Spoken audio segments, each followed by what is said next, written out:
Welcome to All About the Game podcast in association with Clinched. You can download our podcast on all platforms every Friday. Clinched is a sports app that helps link clubs with coaches. If you were a coach in rugby, soccer or GAA and you are ready for your next role or your first role, download and sign up to Clinched app for free today. And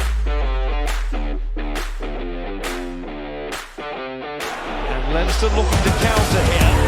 Seán O'Brien, well, if there's one player who can take a hit from Courtney Laws and stand and see it off and bounce off. Raised thanks to the accurate free-taking of John Doyle. 2 points between the teams. Football is very, and maybe in that moment should have slipped out very to go, like, to have a conversation and say, I'm going to make that decision, but it ultimately comes down to them.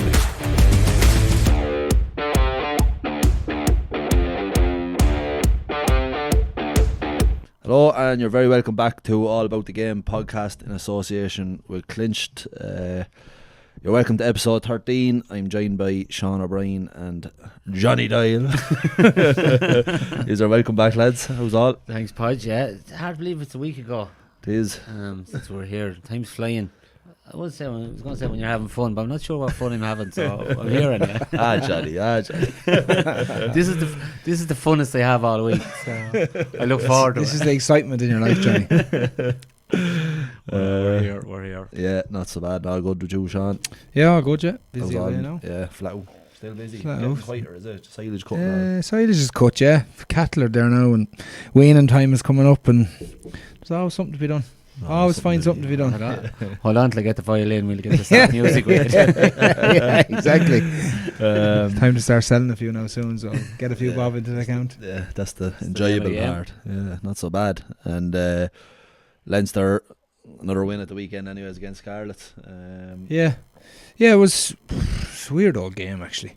It was, I don't know, we were nearly like we were in third gear and not playing brilliantly, but like doing some lovely stuff in the game, but then take the foot off the accelerator a little bit. I don't know if it was just one of those games where you're kind of thinking what's coming and what's ahead. We're a little bit off. I'd say they were a little bit off. I don't know why though. Yeah, it just didn't seem like from both sides though, it didn't seem like a huge intensity, if you get me. And I think Scarlets had a plan of completely slowing the game down. Like after our first score, they literally walked at half pace of a walk back to the halfway. So their plan was obviously just to stop a bit of flow and take this thing over. And they've done that at every opportunity. But to be fair to them, they fired a few shots. Like they're a combative team. They're a young team. They're eager, but we weren't at the probably level that the lads would like to be at. So hopefully now this weekend brings us up another notch, because Glasgow will play at pace. They will, they'll get stuck into lads. They'll be physical. They'll be abrasive. We played them 3 times now already, so we know what they're about. So, and they'll know us very well. So, Is that back in the Viva? That's back in the Viva, yeah. So hopefully, it wasn't much of a crowd now. It was an early kick-off, 2:15 was it, or 2:45 maybe. Last week, head's gone, but it wasn't a big crowd at it, so it's not ideal for fans that early kickoff. Yeah, the 5 o'clock one is great. Yeah.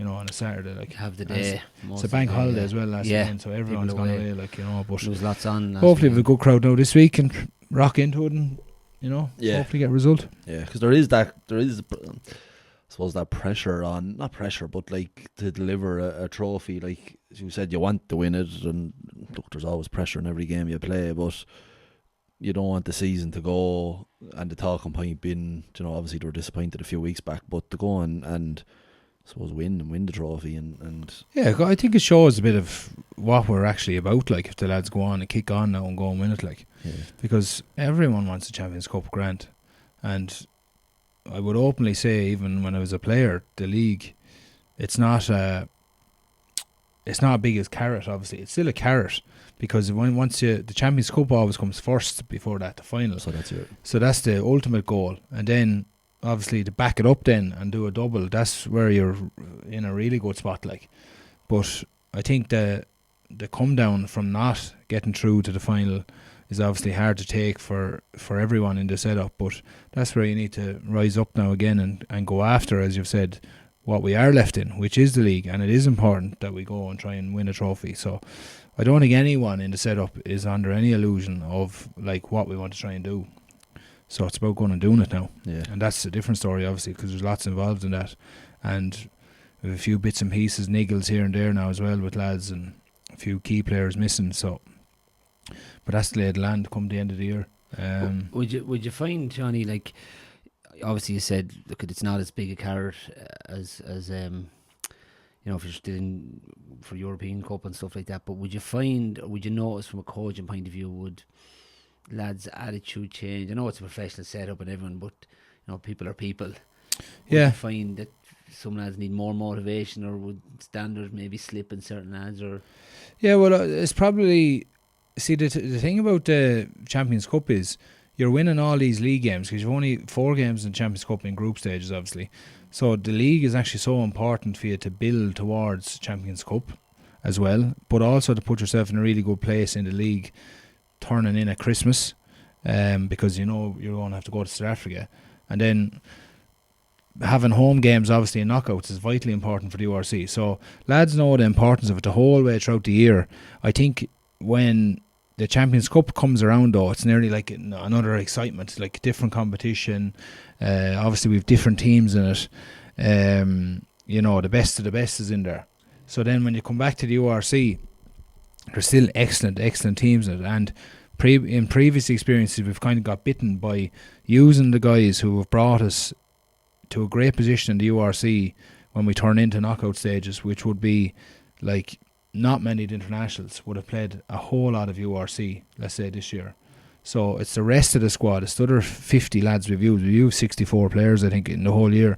18 academy lads, if I'm right. 18 or 20 academy players. So that's the bulk of who's got us to where we are now in the URC. So they have, their carrot is actually quite big.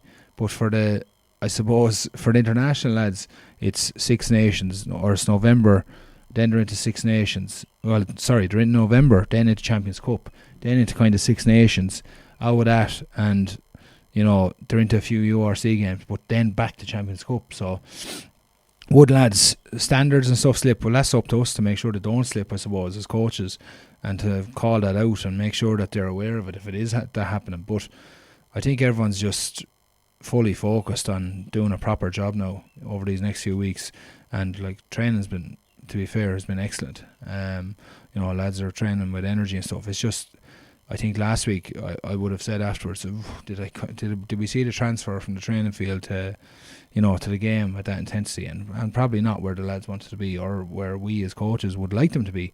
But that's the great thing about it, is that we won the game playing at an okay level, and we gave them probably 2 scores from, you know, silly turnovers inside their own 22 and stuff. So I think that's the biggest challenge, especially in when you're involved in Gaelic football as well, is, you know, sometimes when your training is going really well, you're nearly worried that it's going too well. It's going too well, yeah. and transferring your week or Tuesday, Thursday, do we see the best of that on a Saturday or Sunday? And that's when the most frustrating things if you don't, can come. You know, it's not, and a lot of the time you're wondering, why is it not transferred? You know, and it's funny, even though, and when you mentioned, like, you're talking about the November tests and like, say, Six Nations, like, it's a lot of times to come up and down, and probably like no one peaks all year round. Yeah, like it's probably a long season, is it? Like, yeah, it is a long times season there that you kind of find,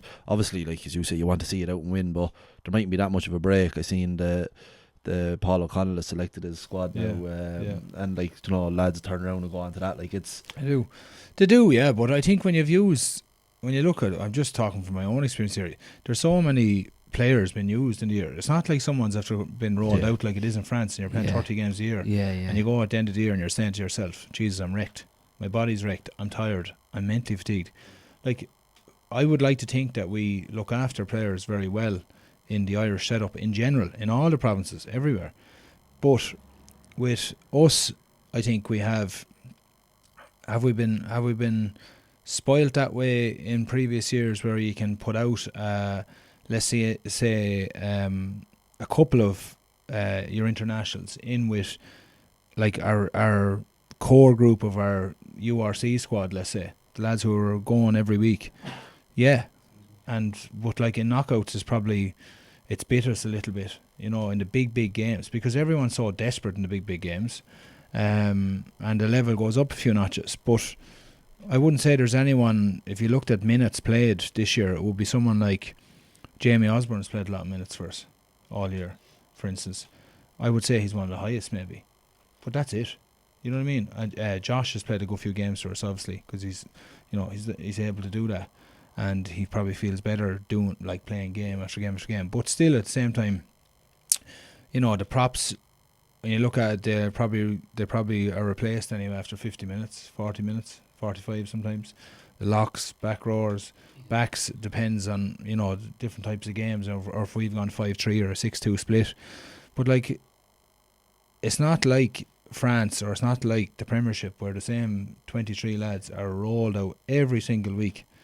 We rotate an awful lot, and some depth to have. And I would think that lads need to understand that as well, in terms of their heads, and fans as well, that like, that's the way it is, and that's the way it's going to stay that way, because we're trying to develop players as well the whole time for Ireland. At the end of the day, we want everyone that comes into, that puts on a Leinster jersey, to play with Ireland, hopefully. Yeah, and as you said, there's so many of them younger lads then that are getting exposure to Leinster and game time, and as you said, that can only improve everything. But this time of year, it's kind of. I was on. We were talking about Brian O'Driscoll last week. I was in Bristol at the weekend on a stag, but he was on. I heard you nearly missed your flight. Lucky I was so fast in the airport. Quite enough, I'd say. I was over there. Quite enough on, yeah. I think Brian O'Driscoll was on the earlier flight. I was chatting to one of the lads, but so he said there was a person got onto the flight, and oh my God, I recognise your face from somewhere. And you can see Brian O'Driscoll going, oh, do you? Yeah. God, where do I know you from now? And what's your name? My name's Brian. Oh God, Brian, and they were there thinking, and I know him really well. Oh, Brian O'Driscoll. Oh, thanks so much for your service to our country. I'd say, it's a crap you have to listen. Like he was in the army. He was in the army. There was no one saying thanks to me for my service. There was the army when you were going out the door. Yeah. How many years were you there for? 5. Yeah, exactly. We slept. I slept sounder when you were in the army. I don't know why. I tell you, got to there. Gate was closing at 12 o'clock. Got to the airport at 11:15. Tried to skip the queue to get through security. Was put back to the back. Why? What was the delay like? Just, I'm late for everything. So the alarm didn't go off. Next thing, ended up gate 1, 2, 3 and 4 were just inside the gate, and I was gate 10. I said, right, can't be too bad. Next thing, there was this gap. It was about a kilometre run to gate 10. But I done it. I covered a kilometre in 17 minutes. But I got down there onto the plane, onto a little propeller plane, dying, sweat rolling off me. Oh, Jesus, I thought. This is coming back now or going over? This is coming back. Oh, coming back. I hope you weren't late going over. No, Jesus, up with tight to get a pint and everything. No bother. But yeah, it was good old weekend. There's nothing worse though than running for a gate. Oh, jeez, panic. I remember I 2 years ago I was in America, and we were late getting a transfer, and I had to run. We ran the whole way through JFK to the fat one end of it. God help anyone that got in your way. Honest to God, lads, I'd say they didn't know what was coming. There was just the two of us, and I was properly running now. And I got to the gate, and your one was closing the door.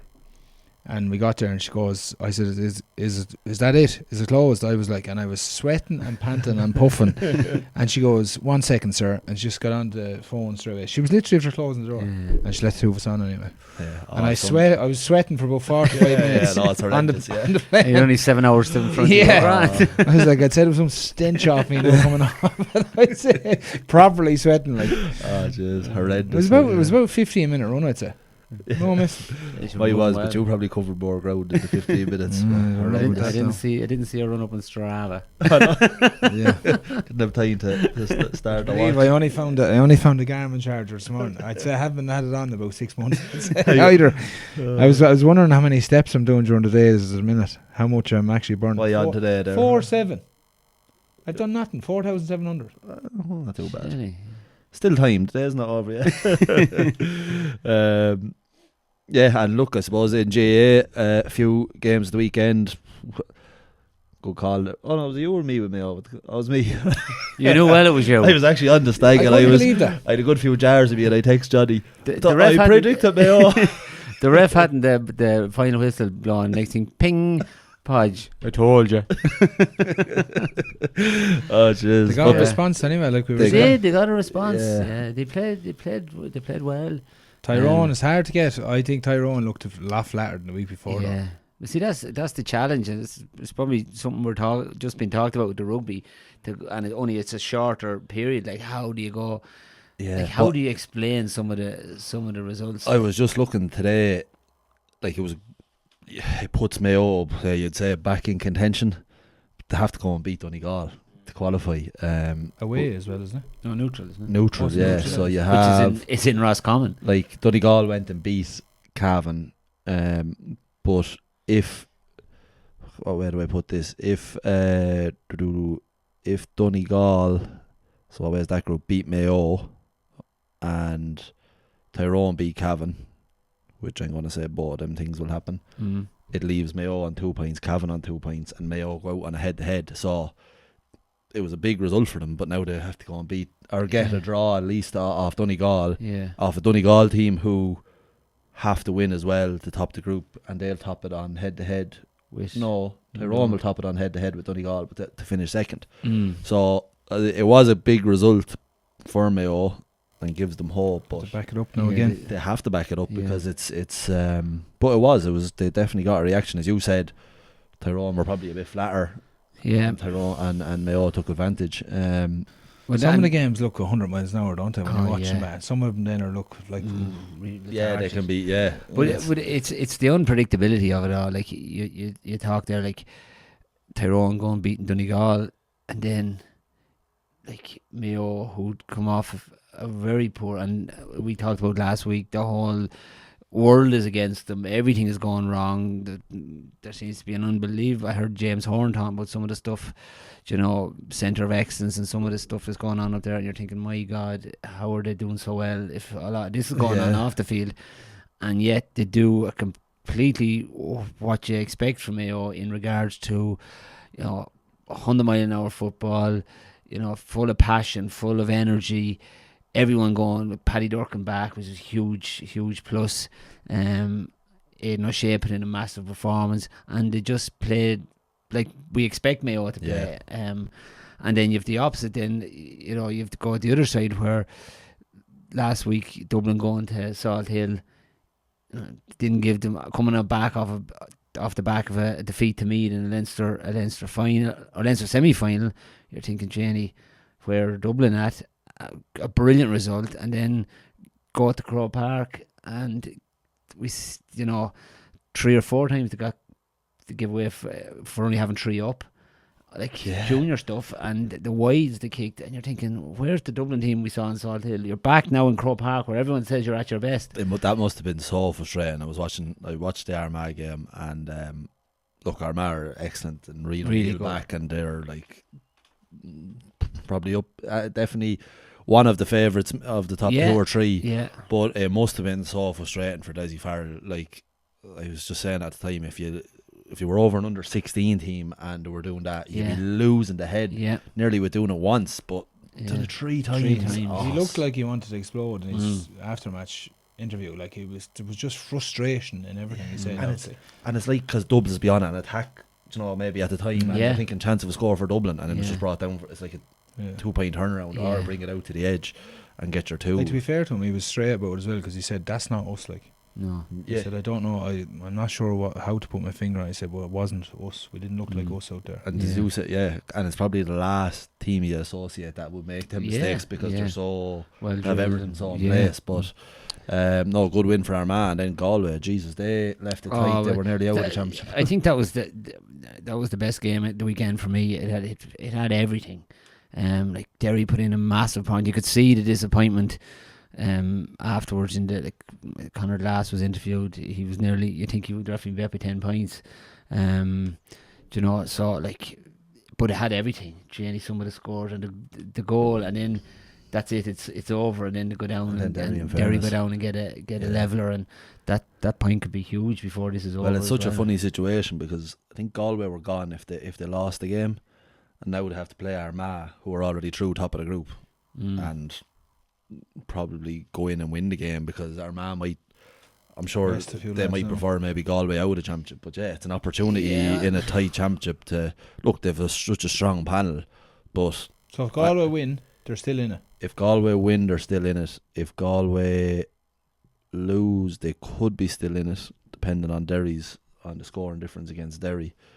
But I'd fancy Galway to win in the situation. I know Armagh will still go out to win it, but they're already through top of the group. It changes. It does change things like as opposed to Galway, who have to win and could possibly still qualify anyway. I read a quote from Kieran McGeaney saying, someone said that about, you're through now, and he says, no, we're Galway. He says, if you start thinking like that, you go soft. Oh, we've been soft in Armagh for long enough, he said. So It's great though, isn't it? Yeah. That's his mentality now. Yeah, so yeah. he'll go full gun. Well, you'd expect He'll go that. full bore now again. I suppose the only thing is, if there's someone maybe carrying a niggle, you might leave them, where if it was a do or die game, you'll play Yeah. them. I also wouldn't rule out the prospect of Galway winning, Derry beating Dublin, and Dublin being out. Yeah. You know, it is, they call it the group of death at the start. It's living up to it, But it is good. It's good. Sometimes you'd be kind of worried when 3 teams qualify as the last game, a bit flat or whatever. But no, it'll be interesting. Suppose back in rugby news, there was a big appointment in Connacht with Stuart Lancaster, someone you know plenty about, Seán. Yeah. Huge appointment for Connacht. He's obviously head coach at England, was coaching in Leinster and more recently times in France with Racing. Where maybe it didn't go to plan over there, but I know how highly he'd be respected, and it's a huge appointment, an exciting one for Connacht. Oh yeah, it's massive. Yeah, because he was in line or in talks or in line to go in as a senior coach in Australia. With Les Kiss being the head coach, that's what the word on the street was. So to see him back in Ireland, I know himself and his wife Nina love Ireland. They absolutely loved being in Dublin, loved it. So he was always keen on coming back at some stage in whatever capacity. But he probably sees it as a real good project now down in Connacht, because they have a lot of young players. They've obviously a lot of excitement now with the new stadium being built. They're kind of a team that he'd like to get his hands on, because he'll give him a bit more structure on both sides of the ball. Now they have just signed an attack coach from Australia, Connacht have, and Stuart is an attack and defensive coach, so he kind of does it all. So, but I see in a quote that he done, he's just said he's going to do the defence. So that'll be interesting to see how that goes, because he is very hands-on as a coach, and he wants to do things a certain way. So to see how he's able to manage other people around him and who will be there. But great coach, he'll have them extremely fit, you know what I mean, and organised, and yeah, it's a great appointment. So it is, and it takes. I think it'll give Connacht a lot of belief. But I think the players now, seeing that Dyer, a few, and Connacht have went after someone like Stuart to they're always whinging about not having anything, or not having the right lads, or this, that, or the other, and yeah, at times it's probably justified. But now they have a serious coach. They've good players down there. So I'm looking forward to kind of seeing where's the next kind of excuse going to come from.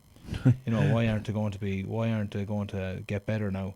Because with other coaches that have went in there, I'd say, I don't really know much about them, and that's just the way it goes sometimes. But now we know the calibre of a coach. So will he get the best out of him, and will they respond well to him, and all that kind of crack? Yeah, but I think it'll be an excellent appointment for Connacht Rugby. I think there'll be a lot of excitement around with sponsors and everything. I think it'll just jump now a little bit for a while. Yeah, and I think that's the big thing, because look at Connacht, and this is a statement from a very uneducated person looking in, but they were always seen as to be the poor boys of Irish rugby, tucked away in the West.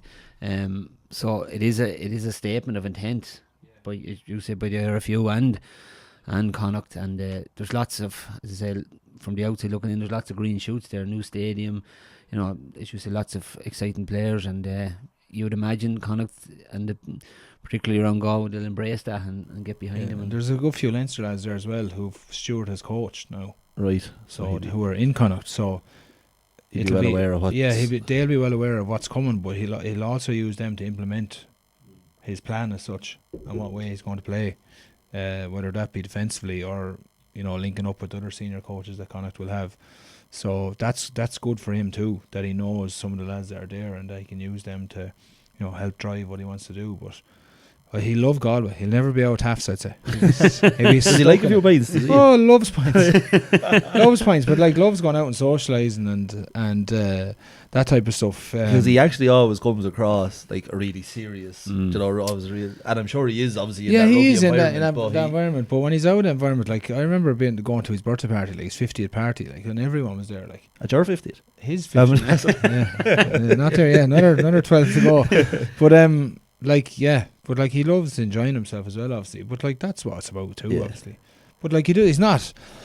I'm not saying he's I know jumping around the place going mad, but he loves it. Loves a few drinks and loves being social and it is, as you say, if he like Dublin, chances are he'll like Galway. He like Galway. Galway. Like, geez, who doesn't like Galway? To be fair, when you're out there, like I remember it being I might have said it before. I went to the races years ago and I had a broken hand, and I was meant to be there for 2 nights with Ladbrokes. I was doing a gig for them, and I rang the agent at the time. Paying your wages. I rang the agent at the time and I was like, "Will you see? Is there a contract available down here?" I said, "This is some crack down this place." I stayed in it for 6 nights. Really, I was only meant to stay there for 2 nights. I stayed the whole week during race week. I never had so much crack. There was some crack in it. Honest to God, I was shook coming out of it now. Because the brother's living in Athenry, but he's selfish enough. He's after buying a house in Leitrim, so we have to make use of the house in Athenry for the next few weeks. I'm sure you will. I'm sure you'll make the most best. But yeah, from obviously an appointment like that is huge. I know transfers maybe isn't as big a thing. It's not like soccer where you're going and maybe signing lads for big fees or whatever. There's not as much players maybe moving around. But would having a coach like that maybe attract 1 or 2 maybe kind of bigger players to go and play for Connacht? Well, that is the thing now as well. I actually believe it will. I think lads would start saying, well, we know what we got here. We know the calibre of coach he is and what he's able to do. So, yeah.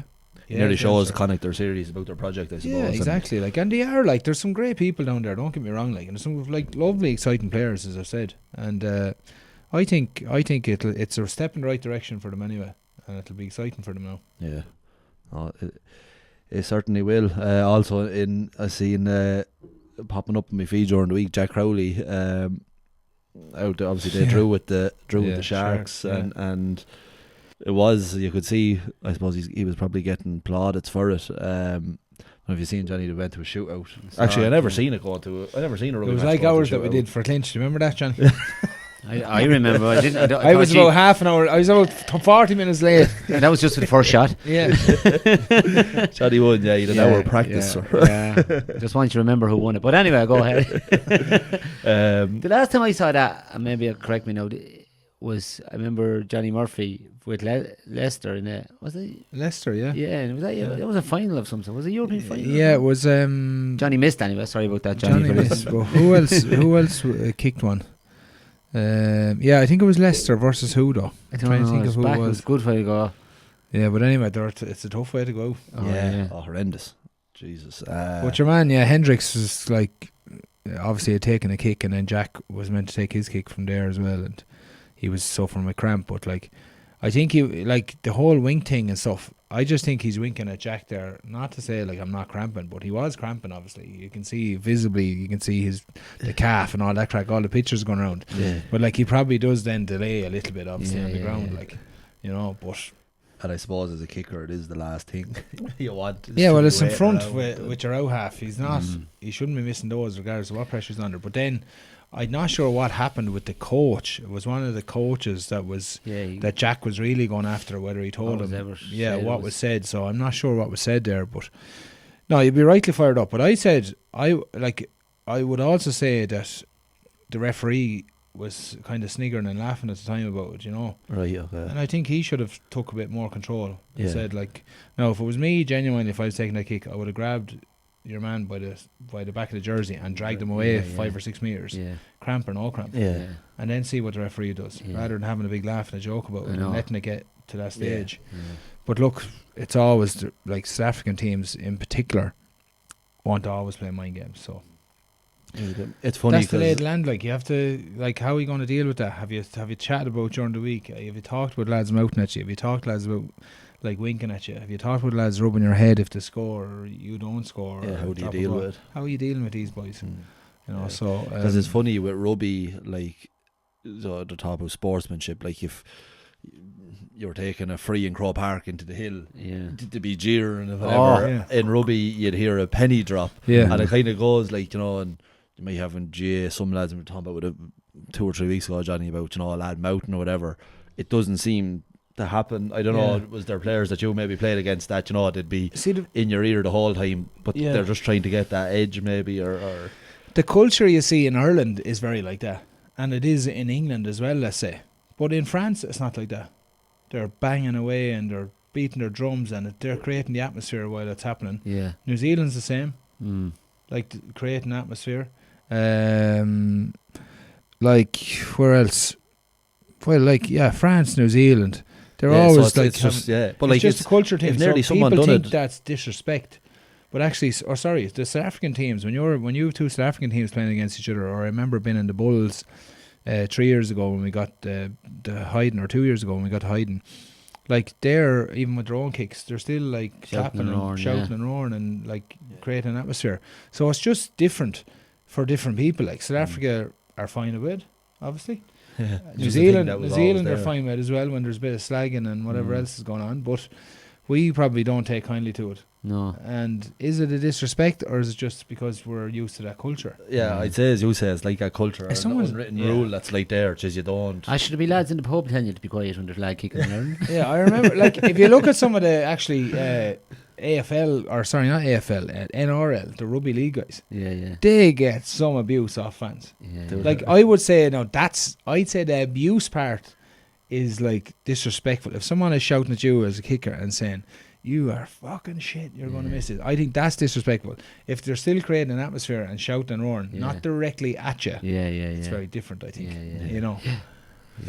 So It's just, yeah, different. It's just the way it different parts is. of the world. Different and parts of the world. Well, Yeah. in fairness to him, he nailed the kick anyway. But as you He did. said, it was disappointing for him to go out, and obviously a few lads retiring, and like. yeah, 4 or 5 lads, I suppose. Peter not. O'Mahony Yeah. and Conor Murray, I suppose. They're the two is big Conor names. Murray going? Is he? He's going meant to be abroad? going to France somewhere, Right. maybe. We'll pay there or retire, but I know he's Yeah, he's he'd what a be- player. He He's was been a around. fantastic He's player. dead right. He should Yeah. go somewhere in the south Absolutely. of France, even not even the top 14. Yeah. Go somewhere where it's more relaxed and chill out with his Yeah. missus and child. You know, Yeah. have a nice lifestyle for a year or two. Yeah. You get chômage over there, it's called, when you leave as well. You get, so for 3 years after you finish playing in France, you get 60% of your wage. Yeah. Yeah, and you don't have to do anything. As long as you're an employee over there for a period of whatever the tax year is, I think. There's even a nice Must get name Brendan. on it, Must get Brendan. Chômage. Must get yeah, chômage. Yeah, you get 60%. I think it's 60%. Yeah, of your wage for 3 years Jeez, nice after you one. finish. after you finish. Wow. So that's why a lot of lads Yeah, enjoy yeah. going to France as well. Yeah. They get a nice top up when they're done. Yeah, it's definitely. I think they do He- something like that in the AFL as well. Yeah, when you're retired. Well, if you're, it's not even if you're retired either. You could take a year out after being in France for a year, and you'll have that 60%. And while you look at other options, you know. So Yeah. What about nice. Peter O'Mahony? What would he do? no, he'll retire. Sure, he's barely had to walk. Yeah, yeah, yeah. Pete Well, wouldn't he- mind me I- saying that anyway. I told him he looks like a, Yeah. told me he looks like a 70-year-old the last day coming off the field. He'll have more time to do his garden, which is very impressive. There's more time to do my garden. I told him this is first. I texted him last week. I said, Pete, this is going to be your first. I have a job for you. I said, and it's going to be your first big job. And he texted me back, what's that? And I said, you're going to do my garden for me, and you're going to do it for free, and that's it. So I said, enough. There'd be no chômage. he texted me back, just fuck off. Jeez, he's impressive. Yeah. Is he good with the gardening? Oh, But he has all the, I do follow him now, so I like me a bit of Garden. I was in Bloom actually at the weekend, but that was the highlight of my weekend. But he's the best of equipment. Obviously all sponsored. Like No, he actually, would you believe he bought, the Moore, the one that he bought that Moore. That's about $3,000 of a Moore. It's nearly 3,900 or something. Yeah, $4,000. He bought that Moore. No, he bought a lot of stuff. Now he's got I'd say he's got sponsored a few new bits there. The garage and the garage, all the way it's all laid out for him now, and a few bits and pieces. But I told him when I'm next down there, I said I'm going to dig a few holes in the garden. Told him I'll actually get a spade and dig a few holes. He's not, no. Just give it a bit of roundup. What? Bit of a roundup. Know the time and effort he puts into it. Oh, stop. I know it's class. So you don't follow him for his rugby, you follow him for his garden. Yeah, well, that's what he's going into now, though. He's going into garden design. So maybe himself and Johnny can pair up. We can discuss weeds. Might give me an old summer job with him after. We'll go down and we'll sort out your garden, Johnny. There you are, Peter. We'll take the sheep off the front lawn. I'm sure he's a good listener of Clinch, so if he's listening, himself and Johnny can go on that. Just quickly looking forward to the weekend. As you say, look, hopefully Leinster can go and do the job against Glasgow. Why is that? Would that be a home game based on where they finished? Where we see the season, so that's why it's very important that you finish higher top, in the league. Because if you finish top and you go the whole way, everything's at home. And then obviously for your quarter final, if we were second, we would have been away, or third we would have been away. So to finish in your top two, like, is vital, you know. Because it's we mad. went to the Bulls for the semi-final, don't forget, last year, and got beat. Yes, yeah. It's a mad one with rugby. Like, obviously home and away advantage is always like so important, and it's important in GA. But like in rugby, it just seems like you know, we talked about Munster going and winning in France, and it was the first time in, I don't know, what was it? I can't remember how many years. Like 10 years. Like, it's so hard to go away and win in rugby. It's hard to win away from home, yeah. What is that? Is it just well, it's just like when you're going, it's travel, like you look at the URC now, you go to South Africa first, you have to adapt depending on where you're going. Humidity, heat, you're just out of your comfort zone, like out of what you're used to. Not really comfort zone, well, it would be a bit of that as well, but you're out of what you're used to. Climate, like altitude, everything. You know what I mean? So it's tough when you're going away in those final weeks and you're travelling, you're 2 days of travel, you arrive, adapt to training, you probably have 2 sessions, then you're into a game. Travel home, get ready for another game. Yeah, so it's there's a bit it's in it, tough. like, as well, before we finish up, we spoke about doing our highlight and our low light of the week. Johnny, your highlight of the week. Highlight of the week. You can say Bloom if it was Bloom. Bloom. I liked it. I really enjoyed Bloom with the crew. That'd be my low light if I had to go to that. No, you wouldn't be, because I tell you what it is, right? You have the food hall. So, right, so you go round. It's the last thing he needs now, the same as me at the minute. The two of us, you want to stay away from the food. A shout out for Pat Clark strawberries. Oh my God. But you go around, you can have them. You go around and you have Brady's ham and you get a sip of that, and then there's just any amount. But I went there more for the gardens, some class, really good stuff. So I enjoyed that. I tell you, do you know what I really enjoyed? I really, really enjoyed the Galway Derry match. I thought it had everything. The ups, downs, it looked like Galway were gone. Next thing is it looked like it stole it. And then Derry come back. I thought it had everything, and it was totally enjoyed it. I don't, not too much of a law. I'm going to skip over the law. I'm going to keep the negatives. Keep the negative. Stay positive. I have enough negatives. You'll hear about them. Shawnee, in terms of highlights, lowlights. Highlights this week. Jesus. Highlights this week. I can go at mine first if you want. Go ahead, Jerry. I'll go at my highlight. I won't say the Stag, but it was a great weekend. So I was rushing off to a match last week. We were playing All Auckland, and we won. We went down to 14 men in the first half. It was kind of a competitive game. We both found out before we were both staying up. Obviously they're a good side, but they were missing a lot of lads. But it was nice to go into the break with a win. beat them by 2 or 3 points, I think, in the end. So Did you have any words with Brian Lonergan, the opposition manager? no, I won't say too much. If it comes to a row, you wouldn't get my vote. I'll be sending the selector in there. That was the low life for you. Brian's low the light, man. jeez, low light. I see it online. The Man United done a tour out in Himalaya and had a bus tour. Yeah. Nobody had. It wasn't. They were just waving at one lad and he laughing. So that was probably the low light in terms of sporting events that I seen. Highlight would be, I'll go with the family one now this week, because Jack, I brought Jack down the field the other day to check the cows the other evening, and he done his first moo out through the window. So I was like, moo. Was it his first word? No, he's man dad that oven, but he's moo. So I was actually laughing in the Jeep because he was sitting. I had the passenger window down, and he's standing on the seat going down the lane, and I had it down about, I'd say, 4 or 5 inches. Like, obviously they can't get away from me. But yeah, it was brilliant. I was driving down. I was just looking, and next to me goes moo. So that was probably the highlight. Low light. I don't have a low light this week, I don't think. Low light. No. It's been a good week, and hopefully you won't have another one. I done a bit of weeding actually the other day, Cardiff and I realised that I absolutely hate thistles. Oh yeah. There was thistles in some of the hedging that I'd done. Oh yeah, that's. And I pulled them, so I did, and I was like, I absolutely hate weeds. Yeah. So maybe that was the low light of the week. Yeah, pulling thistles would be a low time for most people. In fair. Yeah, to be fair. That and buckle-ons. I suppose lastly, before we'll give the Tailteann Cup I mentioned before we finish up. Obviously, Kildare got the job done last weekend. Carlow looked in such a good position to top the group going to Longford, but I suppose we talk about, maybe just dropped their intensity levels or didn't perform, and Longford beat them. So they've set up now a pre-quarter final with Sligo, which is... Not a word about the centre forward from Longford, Cleary. Is it Cleary? 15 points. Just fair shooting, alright. Yeah, fair kicking. Is he young, that fella, by the way? I'm not sure now. Because Gary Kenny, a friend of mine, I think he knows him, but... Because Longford have actually nearly... I wouldn't know, they seem to have dropped off a bit in the last, but good win for them. Yeah, look, there's someone probably had nothing to play for, but yeah, went to beat Carlow, who had everything to play for, and now puts them in. And then you have like Wicklow, who looked like they were trying to get third, and they go and win and top the group. Yeah. So... And then Westmeath and Laois, yeah. So they would play Laois, and yeah, Laois would fancy the chances there, even though most people would have felt that Westmeath will top that group. Laois would fancy the chances there.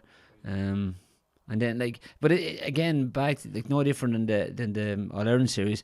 Some you have Kildare beaten. Did they beat Leitrim by 30 points or something, 28 points or something? Then Leitrim put it right up to Sligo. Then Sligo 15 points down at one stage in the second half and come back, get it back to 2.